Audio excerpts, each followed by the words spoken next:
Hello guys! For vlog kahapon, hindi ngayon. Ayan, nagparking kami sa basement. Nakakatakot, parang haunted house. Tapos, kumain kami sa may Ponderosa. Ayan, buffet yan siya. Gusto ko talaga kumain sa buffet guys kasi marami akong makain. Meron akong chicken barbecue na maraming sauce at saka yung cauliflower na fry. Tapos nuggets at saka sambusa. Yung manok na yan parang apritada style siya, masarap. Tapos yung aking kanin. First bat lang yan guys. Ayan. Tapos yan yung aking sweet. Amu ali daw ang tawag niyan. Hot sweet siya guys. Ayan kay madam. Ice cream na mayroong sweet balls. Iwan ko sa kanya. Pagkatapos namin kumain, ayan, nagpunta kami sa cinema. Si madam ang kasama ko at yung alaga kong lalaki. Tatlo kami.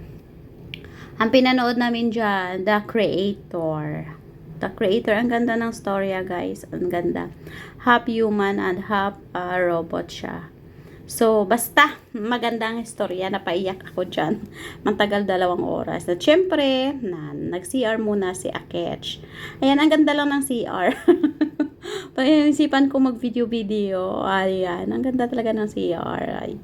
Syempre, palabas na tayo sa CR. Dito guys, mag-CR ka, kailangan tingnan mo muna kung yan ba'y lalaki o sa babae.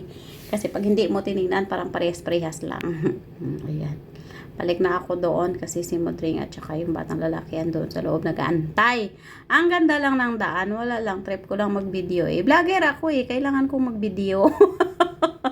Tapos, syempre, mga kakasalubong ko, bawal yan sila isama sa aking kamera. Kaya, nakatutok sa sahig.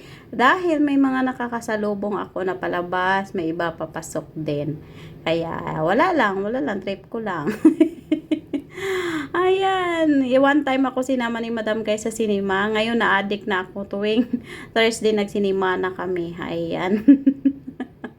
Siyempre, masarap talaga manood pag mayroong popcorn. Yung popcorn namin dyan mix, may caramel at may salty. At siyempre, nakapatong ang paa sa taas kasi masarap talaga manood pag ang paa nakapatong sa taas. Yan lang. Salamat!